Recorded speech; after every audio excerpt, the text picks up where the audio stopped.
Olá, turma do sétimo ano, tudo bem? A professora vai gravar essa aula aqui para vocês, trazendo algumas considerações importantes a respeito das reformas religiosas, que faz parte aí do nosso conteúdo, trazendo as principais reformas, o que foram essas reformas e as três reformas principais: reforma luterana, calvinista e anglicana.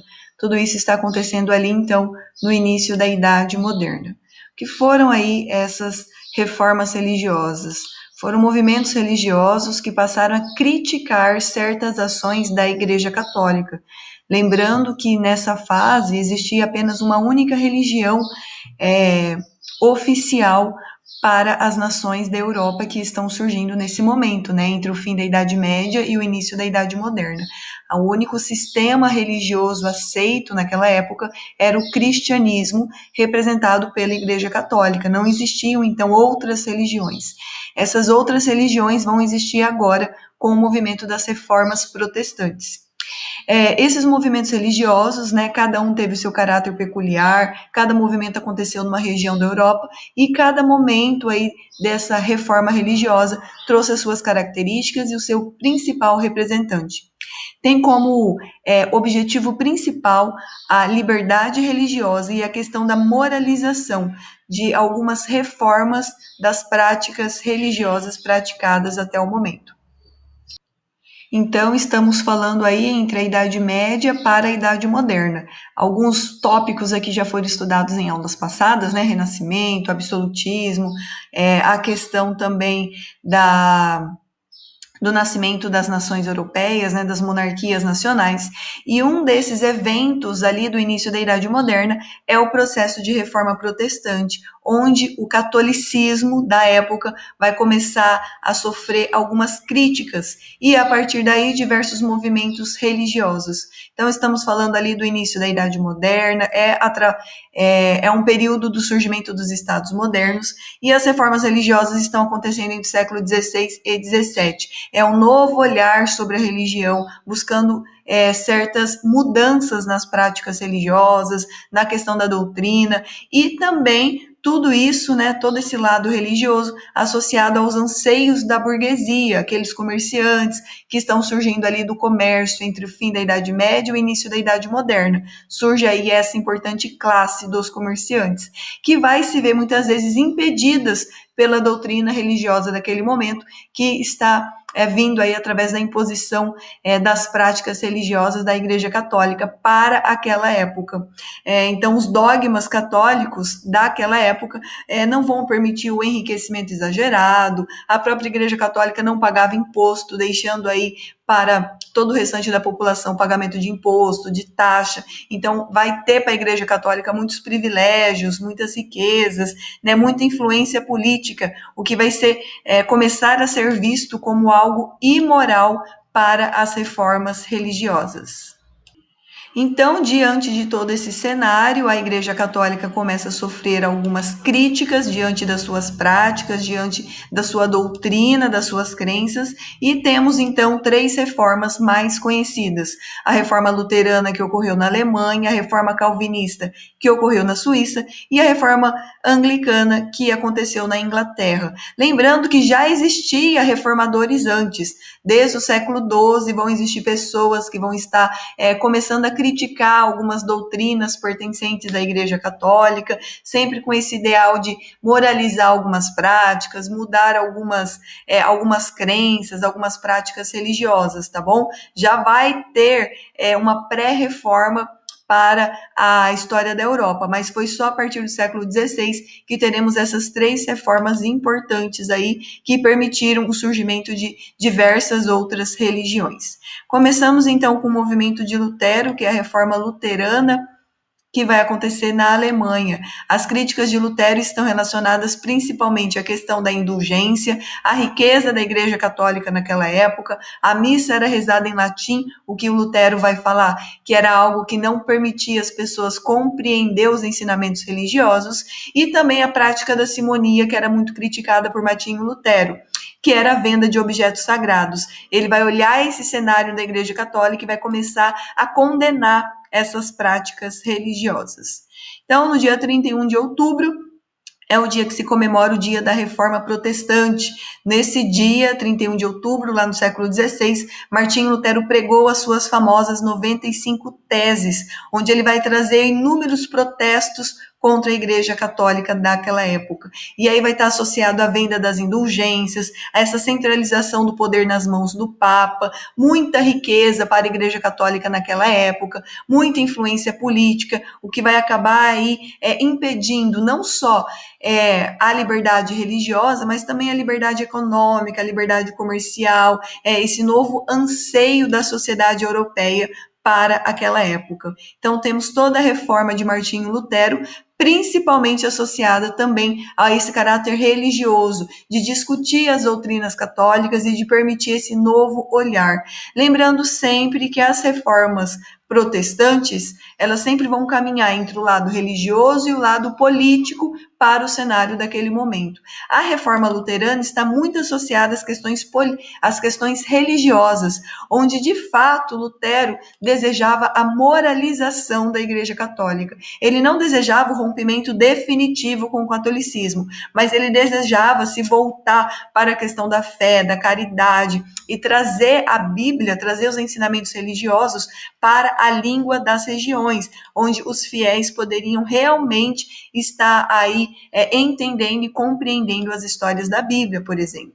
Mas também temos as razões políticas. Tanto os governantes das monarquias quanto a burguesia vão desejar uma maior liberdade comercial, um olhar voltado para o enriquecimento, a questão dos bancos, a questão do enriquecimento da classe da burguesia, essa liberdade econômica, essa liberdade comercial, que muitas vezes a Igreja Católica, para aquela época, acabava aí sendo um obstáculo. Então, temos a reforma aí luterana, Martinho Lutero, né, que acabou sendo excomungado, ele acabou sendo protegido pelas monarquias, pela alta burguesia, ele vai ter um apoio tanto da nobreza alemã quanto a alta burguesia, onde todos esses grupos vão desejar mais liberdade comercial, com muitos anseios políticos, trazendo então um caminho aí para o início das reformas religiosas e o nascimento da Igreja Luterana.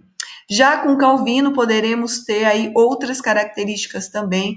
A reforma calvinista vai ocorrer na Suíça e ele vai ter amplo apoio da burguesia, porque uma de suas características principais é a valorização do trabalho e do lucro, e isso vai estar muito bem aceito pela alta burguesia da Suíça. A prosperidade para a doutrina calvinista vai ser algo considerado divino, e isso então vai casar muito bem com os anseios da burguesia.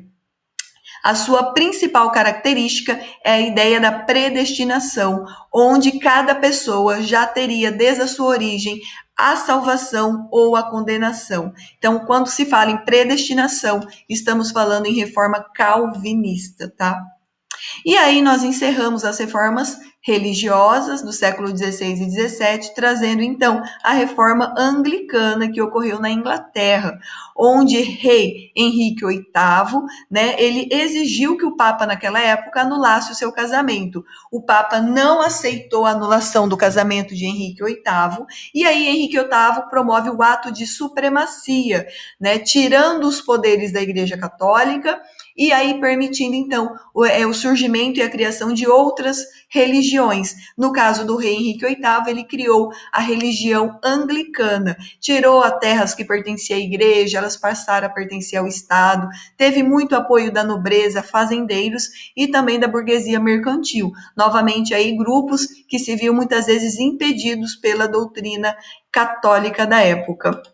Então, temos essa reforma anglicana, que é uma reforma muito mais política do que, de fato, uma reforma religiosa. O rei passou a ser o chefe da igreja, houve uma desobediência ao poder do Papa, houve novas mudanças na doutrina anglicana, e aí foi motivada principalmente pelo rei em anular o seu casamento com Catarina e poder se casar de novo, aí, tendo a chance de ter um herdeiro. Então, foi sempre um fiel do Papa, o rei Henrique VIII, mas diante dessas várias questões em querer a anulação do seu casamento, ele acabou rompendo com a Igreja Católica, fundando uma igreja nacional, conhecida como a Igreja Anglicana.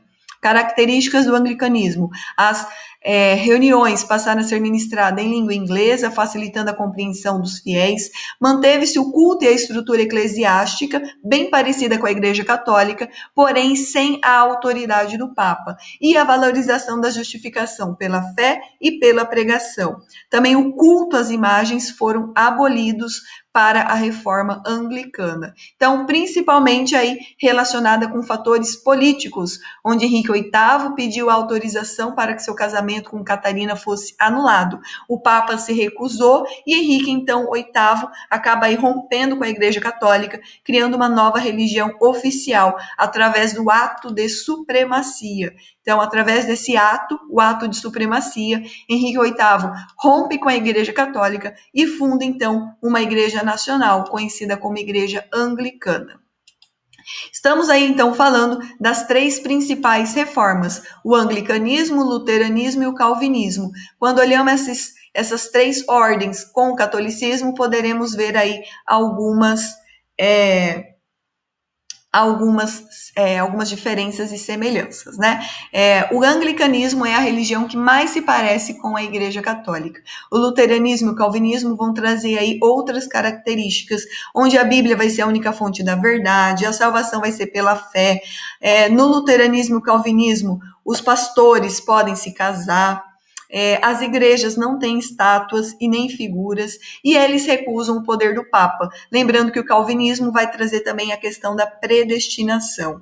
Quando falamos em reforma anglicana, estamos falando no período principalmente de questões políticas, onde o rei Henrique VIII desejava a anulação do seu casamento, ele não é aceito pela Igreja Católica e através de um ato conhecido como ato de supremacia, você tem então a fundação de uma igreja oficial nacional, conhecida como Reforma Anglicana, Igreja Anglicana. Então, trouxemos aí para vocês as três principais reformas: Reforma Luterana, Reforma Calvinista e Reforma Anglicana. Quando falamos em Reforma Luterana, estamos falando de Martinho Lutero, trazendo aí as 95 teses, criticando muitas ações da Igreja Católica. Não desejava o seu rompimento, mas desejava pelo menos a moralização. Ele acaba sendo expulso da Igreja Católica e recebe muito apoio da alta burguesia e da nobreza alemã. Quando falamos da reforma calvinista, ela ocorre na Suíça e traz principalmente a ideia de predestinação e muita valorização do trabalho e valorização da riqueza, tendo muito apoio da burguesia da Suíça também. Quando falamos em reforma anglicana, na Inglaterra, estamos falando principalmente de questões políticas, onde o rei Henrique VIII desejava a anulação do seu casamento, o Papa não concede anulação e, através do ato de supremacia, Henrique VIII acaba, então, rompendo com a Igreja Católica e fundando a sua Igreja Nacional, conhecida como Igreja Anglicana. Então, temos aí essas três reformas principais: Reforma Luterana na Alemanha, Reforma Calvinista na Suíça e a Reforma Anglicana do rei Henrique VIII na Inglaterra. Então, três reformas muito importante para a história das nações europeias, onde permitiram, então, outras religiões cristãs estarem surgindo aí para as nações europeias. A partir do século XVI e XVII, então, não temos só a presença da Igreja Católica, mas também teremos a presença de outras igrejas protestantes com outras características para aquele período. Bom, é isso. A gente fica por aqui e até o próximo vídeo e as próximas aulas. Obrigada!